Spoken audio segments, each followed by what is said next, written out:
Welcome to our video Vort for Parshat Pinchas, Tav Shin Pei Daled. Pinchas, rewarded for his actions with kahuna, with becoming a high priest. And yet, those actions don't seem to fit. The actions were one of a zealot.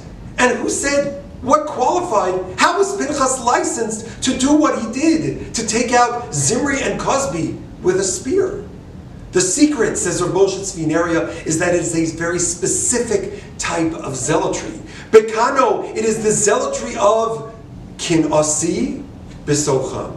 Kinasi, says Rabbi is that it was for the sake of Hashem. There was no self-interest. There was no negia. There was no personal issue that Pinchas had. It was purely, and Hashem testified, purely for the sake of heaven. That was number one. And number two, besocham, it was in the midst and for the sake of the Jewish people. If it was for his own aggrandizement, it would have been puzzled, disqualified, and wrong. But because it was for the sake of Hashem and for the sake of the rest of the community, for the Jewish people, Pinchas was rewarded.